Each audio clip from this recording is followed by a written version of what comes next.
a bit of a challenge for you. You get the Middle Ages. Some even call it the Dark Ages. Boring. See how you get on. Yes, miss. Dark Ages had on the modern world. Never was a period of history so poorly named. Don't touch. It's priceless.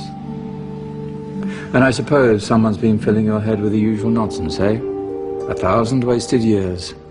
A black hole in history, am I right? Yeah, sort of. You see, it's always the same. You assume it was all mud, disease, death and destruction, with marauding mobs of barbarians ripping down the good of former civilizations, burning and plundering as they went. Nothing of any worth invented either, eh?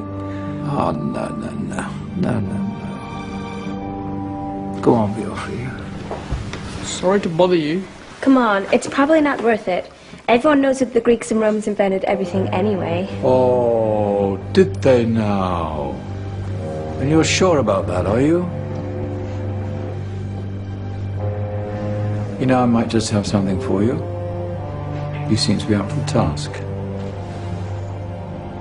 I suppose I could. Follow me. I've got just the book for you.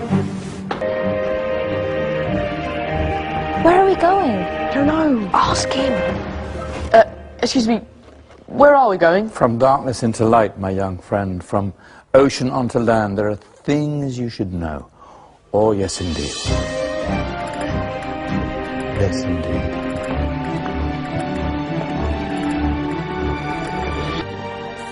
Now, take a look. If you dare.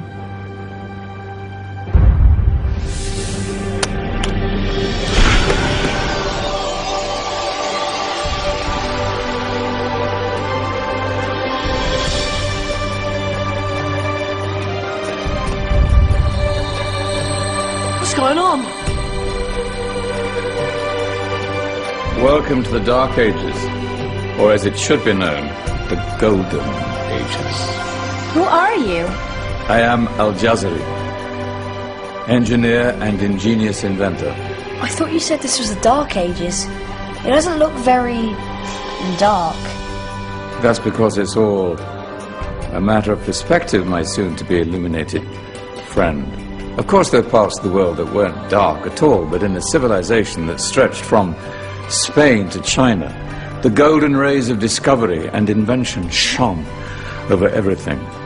What civilization? The Muslim civilization, my young friend. Through scholars and scientists of various faiths, some of the most important discoveries known to man were made at this time. Discoveries that drew on knowledge of the ancients, but have more connections with your modern world than you could possibly ever imagine. Like what? Well, all sorts of things. I've got to get a picture of this. I knew it was a good idea. Who are you? Allow me to introduce Ibn al-Haytham, a great scientist whose ideas led to the invention of the camera. You invented the camera? I laid the foundations for modern cameras by explaining how our eyes work. I found a way of projecting an image onto another surface through a small hole in a dark room, later called camera obscura. Think of all the things that evolved from this discovery. Cameras, cinema, all share the same principle. Cool. Look out below! Who's that? That's my good friend, Abbas ibn Farnas, who gazed up to the heavens, passionate in his belief that man could fly. Whoa. Indeed, he dared to dream about flying 1,000 years before the Wright brothers. Do you know you all take your jet-setting holidays for granted, so it only seems fair to remember Abbas ibn Farnas. Stand by. I'm ready for takeoff.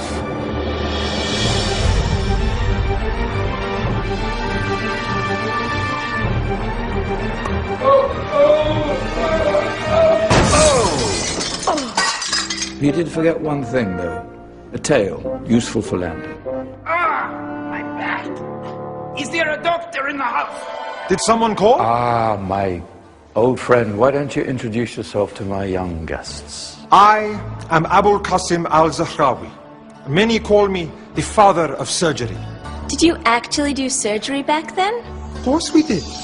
In fact, many of the surgical tools that I invented are still used in your modern hospitals. Excuse me, a patient needs my attention. Scalpel? I think I may need some stitches. In that case, I'll use catgut. Catgut? From the gut of animals.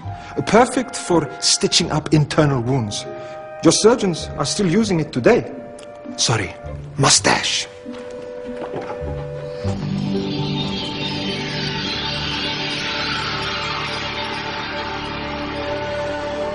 Who's she? That's Maryam al-Astrolabi, one of the many brilliant women of her time. She made sophisticated astrolabes. Astro what? Astrolabes. They show the sky and the stars on a small flat plate you can hold in your hand. Think of them as ancient calculating or timekeeping devices. Today you have your watch, your compass, satellite navigation, helping people and explorers travel the world. Science at its brilliant best. And all these things were developed during the Golden Ages. And that's just the tip of the iceberg. There were thousands of other inventions covering all areas of life, and in the years that followed, their influence spread across the whole of medieval Europe. So you see, it wasn't so dark after all. What about you? Me? What did you invent? Well, I don't want to be big-headed, but I made some groundbreaking advances in engineering. I suppose my most significant discovery converted rotary motion into linear motion using a crank and connecting rod. It's essential in pumps and engines. In fact, I've no idea how the Industrial Revolution could have happened hundreds of years later without such a device. Not that I ever get the credit I deserve. But my crowning glory was my amazing time-telling machine. My legendary elephant clock.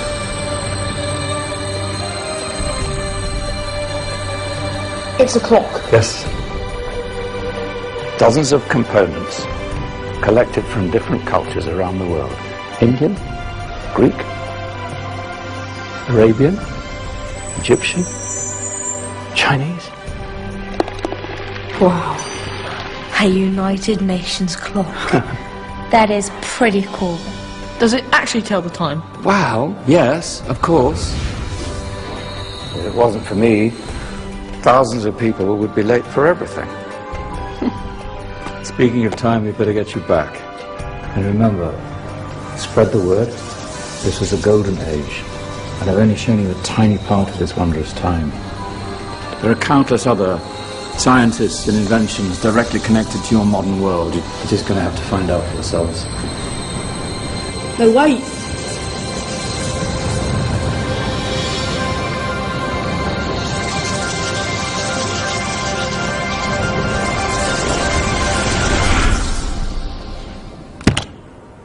Whoa.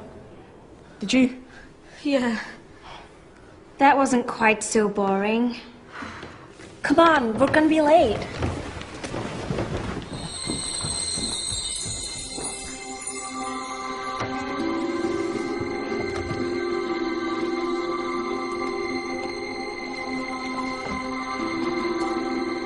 So, what have we learned? The Romans, the Greeks, the Renaissance, and the Industrial Revolution all have great relevance to us today. Where's Danny's group? Just there, miss. Ah, our intrepid Dark Ages group. You probably had a much harder time finding any connections with the modern world. Actually, miss, that's not strictly true.